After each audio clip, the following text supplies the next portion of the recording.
All right, let's talk about circular economies. So I'm sure many of you in the audience today are aware of the conflict between environmentalism and economic growth. The view of this conflict as a zero-sum game is one that has become ingrained in the public consciousness, but I'm sure many of you have a feeling that maybe it doesn't have to be that way. The 17 sustainability goals outlined by the UN provide us with an aspirational framework for how we can improve quality of life around the world while preserving the planet for future generations. Specifically today, I want to focus on Goal 8, decent work and economic growth, and Goal 12, responsible consumption and production. These are two goals that, at least initially, may appear to be a bit contradictory to one another. I thought that growing the economy meant consuming as much as we possibly could, even if it means ruining the environment. This presents us with a challenge of how we can either decouple the relationship between consumption and the economy, or change the way we consume to be more resource efficient and sustainable. This is where a circular economy model can come in. By focusing on repairing, reusing, and recycling, natural resources can be cycled back through the economy, increasing their efficiency economically, as well as reducing the need for further resource exploitation. This is what led me to ask the question of what a circular economy would look like in practice, what the benefits are, and how we can make that happen. To do this, I interned with Seattle Re-Economy. Seattle Re-Economy is a sustainability-focused nonprofit that runs 2 tool libraries in Northeast Seattle and Shoreline.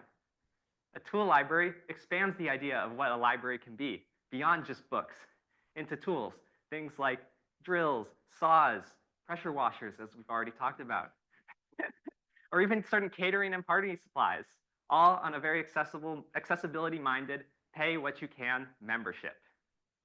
In addition to helping out at the tool libraries, I also helped create a budget plan to apply for a grant through the EPA that would help establish a reuse commons mall, which would be sort of a mall space focused around sustainability-minded businesses. By looking at the financials of running a nonprofit, I could really see that donations of time, money, and tools are really what kept the tool library going. When I talk about circular economies, you might just be thinking, hey, that just sounds a lot like recycling. We've been talking about recycling for so long, and it hasn't saved the earth yet.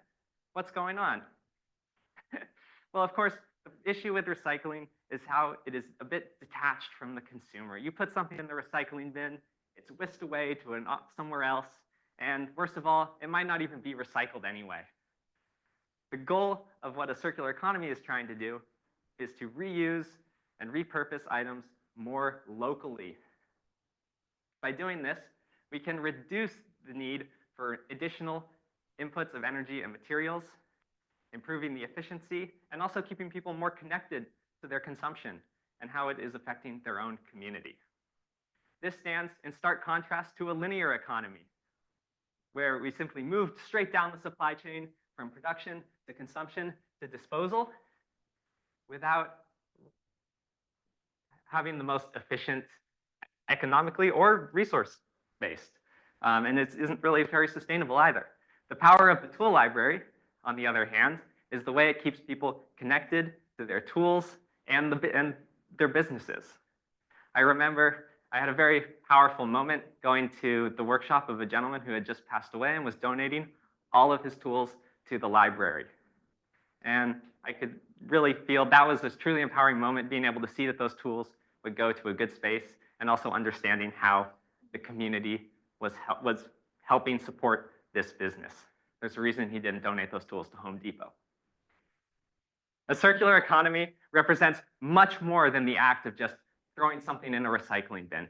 It's a fundamental change in the way our economy works.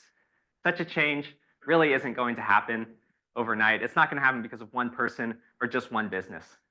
So what I want you all to take away from this is to think about how you can apply these principles in your own life.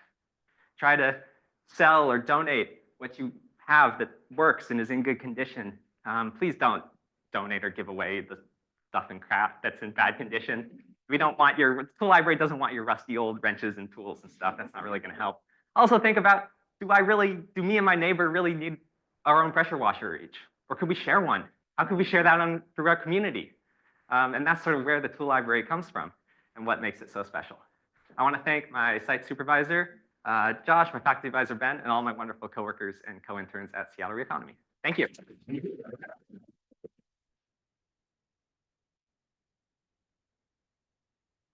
And I can take any questions. Question for William. Right in front. Oh, over here. Provide an example of what somebody might pay for membership fee. Yeah, the membership fee. So the question was what the membership fee was for the tool library. That's a great question. What's really great is that it's a suggested donation of either of $60 for a year standard or $40 for students and seniors. But the great part about that is it's suggested. You can really, whatever you're comfortable giving is what we will take or what they will take. I don't work there anymore.